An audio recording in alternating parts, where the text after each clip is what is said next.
बिस्मिल्लाहिर्रहमानिर्रहीम। अस्सलाम वालेकुम नाज़रीन ग्रामी, आज मैं आपको बताऊंगा कि बीवी शोहर की मुट्ठी में कैसे आ सकती है और शोहर बीवी की मुट्ठी में कैसे बंद हो सकता है। बीवी शोहर की मुट्ठी और शोहर बीवी की मुट्ठी में आज की वीडियो का टॉपिक ये है, लिहाजा वीडियो को आखिर तक जरूर देखिएगा। दोस्तों, शादी करना आसान है मगर इस रिश्ते को कामयाबी से चलाना दुनिया का मुश्किल तरीन काम है। इस वीडियो में मुखातिब हैं वो नौजवान लड़के और नौजवान लड़कियां जिन्होंने अपनी आंखों में फिलहाल ख्वाबों के शहजादों और दिल की मलकाओं के सपने सजा कर रखे हैं। ये वीडियो उनकी शुरू होने वाली इज़्दवाजी जिंदगी को काफी हद तक आसान बना सकती है, लेकिन शर्त यह है कि कही गई बातों पर मुकम्मल हद तक अमल किया जाए। पहले आपको ऐसा तावीज़ बताते हैं जिससे आप बीवी को अपनी मुट्ठी में बंद कर सकते हैं। नंबर 1, बीवी को कभी ताना ना दें, ना मजलिस में और ना ही तन्हाई में।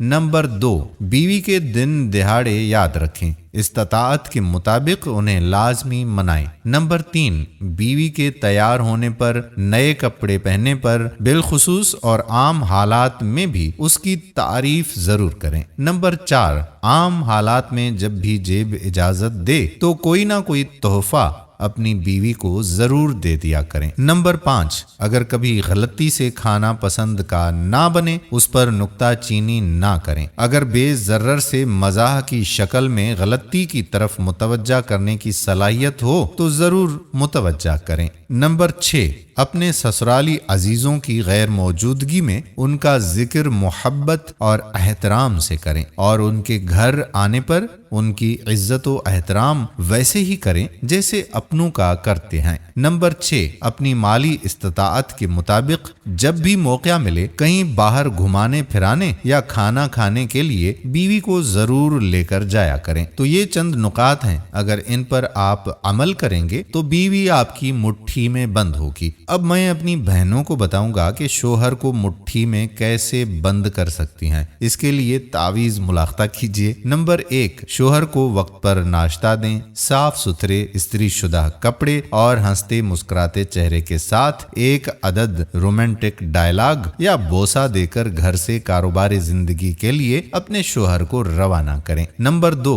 शोहर के वापस घर आने पर हंसते मुस्कुराते रोमांटिक माहौल में इस्तकबाल करें। अगर कोई परेशानी वाली बात हो भी तो उस वक्त तक ना करें जब तक शोहर जिस्मानी और जहनी लिहाज से फ्रेश ना हो जाए। नंबर 3, खुद को पुरकशिश बनाने की हर मुमकिन कोशिश करें ताकि शोहर के किरदार की और अपनी इज़्दवाजी मुस्तकबिल की हिफाजत कर सकें। नंबर 4, शोहर के साथ तन्हाई में शर्मीलेपन से इज्तनाब करें कि शोहर से शर्माना सबसे बड़ी बेशर्मी हुआ करती है। मेरे प्यारे भाइयों और बहनों, जिन्होंने अपना दीन, इज्जत, पैसा और इंसानी वकार दाव पर लगाना हो वो आमिलों, बाबाओं और तावीज़ी मुल्लाओं के पास एक दूसरे को मुट्ठी में करने के लिए जरूर जाएं, और जिन्होंने इज्जत और खुशहाली के साथ अपनी इज़्दवाजी जिंदगी गुजारनी हो तो वो इस वीडियो में बयान की गई चंद सादा सी बातों पर अमल करके अपनी दुनिया और अपनी आखिरत जन्नत बना सकते हैं। उम्मीद करते हैं कि वीडियो पसंद जरूर आई होगी। दूसरों की इस्लाह हो सके इसलिए इस वीडियो को ज्यादा से ज्यादा